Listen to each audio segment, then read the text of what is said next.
தேர்தல் களம் நல்லா சூடு பிடிச்சிருக்கு. சோஷியல் மீடியாவில் மிகவும் பிரபலமாக இருக்கக்கூடிய ஒரு சகோதரர் எனக்கு ஃபோன் பண்ணி அவர் பேசினார். அவர் பேசும்போது மத நல்லிணக்கம்னா என்ன உங்களில், அதாவது வந்து இந்த ரோஸ் மில்க் கொடுக்கறது, மோர் கொடுக்கறது, பழனி பாத யாத்திரை போகும்போது மசாஜ் பண்ணி விடுறது, எங்கேயாவது ஒரு விசேஷம்னா போஸ்ட் ஓட்டுறது, இதுதான் உங்க மத நல்லிணக்கமா அப்படின்னு கேட்டார். அவர் வந்து ஒரு தேசியவாதி, எந்த கட்சியையும் சாராதவர்.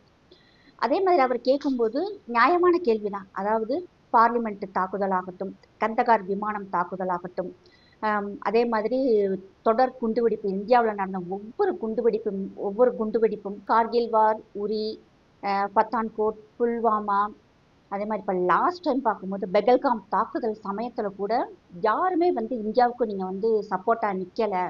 அதே மாதிரி திருப்பரங்குன்றம் இஷ்யூ வரும்போதுமே வந்து எனக்கண்ணாண்டு எல்லாரும் இருந்துட்டீங்க. ஒரு இஸ்லாமியர் கூட முன்னாடி வந்து நீங்க செய்யறது தவறு, இப்படி செய்யக்கூடாது, இதுக்கு வந்து ஒரு வரலாற்று பின்னணி இருக்குன்னு சொல்லிட்டு யாருமே பேசல. இது வந்து எங்களுக்கு வருத்தமாக இருக்கு. அதாவது எல்லாரும் சகோதரராக வாழணும் அப்படின்னு நினைக்கும் போது யாருமே வந்து முன்னாடி இல்லை. ஆனா இந்த சமயத்துல எங்களுக்கு வந்து இஸ்லாமியர்களை விட இன்னைக்கு ஆளும் கட்சி செய்யறது வந்து எங்களுக்கு கடுப்பா இருக்கு அப்படிங்கிற மாதிரி பேசினாங்க. உண்மைதான். இது வரைக்கும் நடந்த எவ்வளவோ விஷயங்கள்ல வந்து ஆரம்பத்துல இருந்து இப்ப வரைக்கும் பார்த்தோம்னா எந்த இஸ்லாமியரும் இப்படிப்பட்ட ஒரு விஷயங்களுக்கு முன்னாடி வந்து தீவிரவாதத்தையும் பயங்கரவாதத்தையும் இஸ்லாமியர்கள் செய்யக்கூடிய இரண்டாம் தரம், மூன்றாம் தரம், நான்காம் தரம் வேலைகளை வந்து கண்டிக்கவே இல்லை, இனிமேலும் கண்டிக்க மாட்டாங்க. ஏன்னா எங்களுக்கு வந்து மதம் மட்டும்தான் முக்கியம். அதாவது மத நல்லிணக்கம்ங்கிறத எங்கிட்ட நீங்க எதிர்பார்க்காதீங்க, உண்மையை சொல்றேன். ஏன்னா எங்களுடைய படிப்பினே அதுதான்.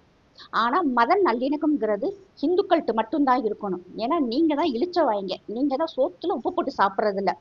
கொஞ்சம் கூட வெக்கம், மானம், சூடு, சொன்ன எதுவுமே உங்கள்கிட்ட இல்லை. அதனால நாங்க இப்படித்தான் இருப்போம், நீங்க தான் மாறிக்கணும். இப்ப பார்த்தோம்னா சோசியல் மீடியாவில் எல்லாருமே வந்து திமுகவுக்கு தான் ஓட்டு போடணும்ட்டு எல்லாருமே வந்து இந்துக்களை வந்து பிரெயின் வாஷ் பண்ற மாதிரி பதிவுகளை வந்து எனக்கு அனுப்பிச்சு விட்டுருந்தாரு. மேக்சிமம் நான் வந்து இப்படிப்பட்ட பதிவுகளை நான் பார்க்கறது இல்லை. என்னுடைய ஐடியாலஜி தவிர எந்த பதிவையும் நான் பார்க்கறது இல்லை. இவர் வந்து இந்த பதிவுகளை நீங்க பாருங்கக்கா அப்படின்னு சொல்லிட்டு அனுப்பிச்சிருந்தாரு. அதுல பார்த்தோம்னா அதாவது பாஜக உள்ள வந்துரும்னா மத நல்லிணக்கம் கெட்டு போயிடும், மத கலவரம் வந்துடும். அதே மாதிரி பார்த்தோம்னா ஒரு தாய் பிள்ளைகள் நம்மளெல்லாம். என்டிஏக்கு ஓட்டு போட்டா பாஜக உள்ள வந்துடும். அதை விட மிக கொடுமை, என்டிஏக்கு ஓட்டு போட்டா லாக்டவுன் வந்துடும், கொரோனா வந்துடும் அப்படின்னு நான் போட்டிருந்தாங்க. யாரு நீங்க, எங்க இருக்கிறீங்கன்னு எங்களுக்கெல்லாம் தெரியல. அந்த அளவுக்கு வந்து ஆச்சரியமாக இருந்துச்சு அதெல்லாம் பார்க்கும்போது. பாஜக வந்து 12 வருஷம் ஆச்சு. ஒரு மாநிலத்துல கூட இன்னைக்கு வரைக்கும் மத கலவரம் வந்ததில்லை. நம் பாரத பிரதமர் மோடி ஐயா ஒரு தடவை கூட வாயை திறந்து நாங்க ஆட்சிக்கு வந்தோம்னா இஸ்லாமியர்களை ஒழிப்போம்னு ஒரு வார்த்தை சொல்லலாம். ஆனா இதே காங்கிரஸ் கட்சியை சார்ந்த ராகுல் வந்து கிட்டத்தட்ட 100 தடவைக்கு மேலேயே சொல்லியிருப்பாரு, நாங்க ஆட்சியை அமைச்சோம்னா இந்துக்களை ஒழிப்போம், ஹிந்துத்துவாவை ஒழிப்போம் சொல்லிட்டு எத்தனையோ முறை வந்து ராகுல் சொல்லியிருக்காரு. அதெல்லாம் இங்க இருக்க தமிழ்நாட்டுல இருக்கிற மக்களுக்கு நமக்கு யாருக்குமே தெரியாது. ஏன்னா நமக்கு வந்து ஹிந்தி தெரியாது. அதனால ராகுல் பேசுறது யாருக்குமே நமக்கு தெரியாது. ராகுல் காந்தி பல 100 முறை வந்து இந்த வார்த்தையை சொல்லியிருக்காரு. அவர் மட்டும் சொல்லல. இப்ப வந்து அகிலேஷ் யாதவ் கூட என்ன சொல்லியிருக்காரு, அடுத்த வருஷம் இங்க எலெக்ஷன் வருது, வந்தேன்னா புல்டோசரை நான் திருப்பி உட்காந்து ஓட்டுவேன் அப்படிங்கிற, அதாவது நான் வந்து இந்துக்களின் வீட்டை இடிப்பேன் அப்படின்னு சொல்லிட்டு ஓப்பனாக சொல்றாரு. அதாவது இங்க இருக்கும் இஸ்லாமியருக்கு என்னன்னா, காங்கிரஸ் கட்சி என்னைக்காவது ஆட்சிக்கு வந்துரும் அப்படின்னு நினைக்கிறாங்க. சிரிக்காதீங்க, எல்லாருடைய மனநிலை அப்படித்தான். ஏன்னா அவங்களுக்கு அந்த அளவுக்கு வந்து தெரியாது. 17 மாநிலத்துல காங்கிரஸ் கட்சிக்கு ஒரு எம்எல்ஏ கூட இல்லை. கூட்டணி கட்சிகள் எல்லாருமே சேர்ந்து என்னமோ 100 என்னமோ தான் எம்பிக்கள் வந்திருக்காங்க. கண்ணு கட்டின தூரம் வரைக்கும் காவி கலர் மட்டும்தான் தெரியும்ட்டு நமக்கு தெரியாது, வடநாட்டுல இருக்கும் மக்களுக்கு தெரியுது. அவங்க இன்னைக்கு இருக்கும் குழந்தை கூட நமக்கு பாதுகாப்பான கட்சி யாரு, நம்மளை யாரு பாதுகாப்பா, நம்மளுக்கு இருக்கிறது ஒரே ஒரு நாடுதான். இன்னைக்கு இருக்க குழந்தைகளுக்கு பூரா இப்ப வந்து சோரோட மக்களுக்கு வந்து ஒரு மதப்பற்றையும் ஒரு தேசப்பற்றையும் அதாவது சாப்பாடோடு சேர்த்து ஊட்டி விட்டுக்கிட்டு இருக்கிறாங்க. அதுதான் உண்மை. எந்த காலத்திலையும் காங்கிரஸ் கட்சி ஃபர்ஸ்ட் ஆட்சிக்கு வரப்போறதே இல்லை. ராகுல் காந்தி இந்த நாட்டின் பிரதமராக வர்றது பகல் கனவாக கூட அந்த காண முடியாது, அந்த அளவுக்கு இருக்கு. அடுத்து பார்ப்போம். இப்ப நிறைய ஜமாத்துகள்ல வந்து திமுகவுக்கு மட்டும்தான் வந்து இஸ்லாமியர்கள் ஓட்டு போடணும், நீங்க வந்து எந்த கட்சியில வேண்டாலும் இருங்க, ஆனா ஓட்டை மட்டும் நீங்க இது சாரி திமுகவுக்கு போடணும் அப்படின்னு சொல்லிட்டு எல்லா ஜமாத்திலையும் சொல்ற மாதிரியும் எனக்கு வந்து வீடியோஸ் எல்லாம் அனுப்பிச்சிருந்தாங்க.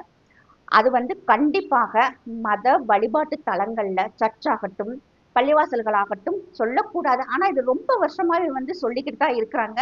இது வந்து உண்மைதான். அப்படி சொல்லக்கூடாது. இதே மாதிரி பார்த்தோம்னா இப்ப வந்து ஏன்னா நம்முடைய முதல்வர் ஐயா சொல்லியிருக்காங்க. எப்படின்னா, நான் சிறுபான்மையினுடைய பாதுகாவலன். அவர் மட்டும் சொல்லல. நம்முடைய துணை முதல்வர் ஐயா சொல்லியிருக்காங்க. நம்மளுடைய இந்து அறநிலைத்துறை அமைச்சர் சேகர் பாபு ஐயா சொல்லியிருக்காங்க. அது மட்டும் இல்லாம அவர் கூட இருக்கிற அமைச்சர்கள் ராசா சொல்லியிருக்காரு. அதாவது ஹிந்துங்கிறவன் வேசியினோட மகன் தான் வந்து ஹிந்து அப்படின்னு சொல்லியிருக்காரு. பாலு என்ன சொல்லியிருக்காரு, நான் லட்சுமி கோயிலை இடிச்சேன், சரஸ்வதி கோயிலை இடிச்சேன், பார்வதி கோயிலை இடிச்சேன். ஆனாலும் ஓட்டு போடுற சமயத்துல வந்து இங்க இருக்கிறவங்கள்ட்ட எப்படி ஓட்டு வாங்க தெரியும் அப்படின்னு சொல்லிட்டு நக்கலாக பேசினாரு.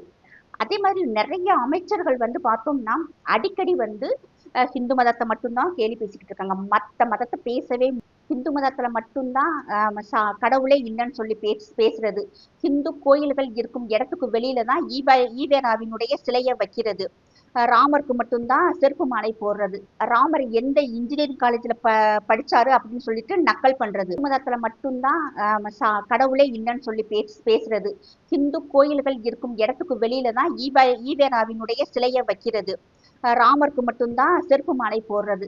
ராமர் எந்த இன்ஜினியரிங் காலேஜ்ல படிச்சாரு அப்படின்னு சொல்லிட்டு நக்கல் பண்றது. கோர்ட் ஆர்டர் முதல் நாள் தான் வந்திருக்கும் ஒரு கோயிலை இடிக்கணும்னு சொல்லிட்டு மறுநாளே போய் வெள்ளனை எந்திரிச்சிட்டு போய் கோயிலை இடிச்சிருந்தது.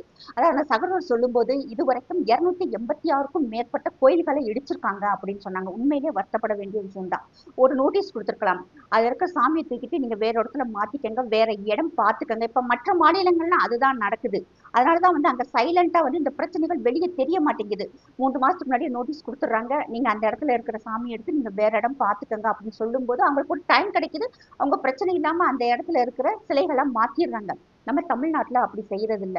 ஏன்னா இங்க இருக்கும் ஆட்சியாளர்கள் கொடுக்கக்கூடிய தைரியம் அது ஒண்ணுதான். மத்தபடி வந்து இப்ப ஒரு நம்ம சார் வந்து நம்மள நாளைக்கு அடிப்பாரு, ஹோம்ஒர்க் செய்யாம போனா அடிப்பாரு, தப்பு செஞ்சா அடிப்பாருன்னு ஒரு மாணவனுக்கு பயம் இருந்தா கண்டிப்பாக அந்த மாணவன் வந்து செயல் நல்லபடியாக இருக்கும். ஏன்னா இங்க இருக்கிற வந்து சிறுபான்மையினுடைய பாதுகாவல்னு சொல்லிட்டாரு. அதனால நீங்க என்ன வேணாலும் பண்ணுங்க, உங்களுக்கு நான் வந்து சப்போர்ட் பண்ணுவேன் அப்படின்னு சொல்றாரு.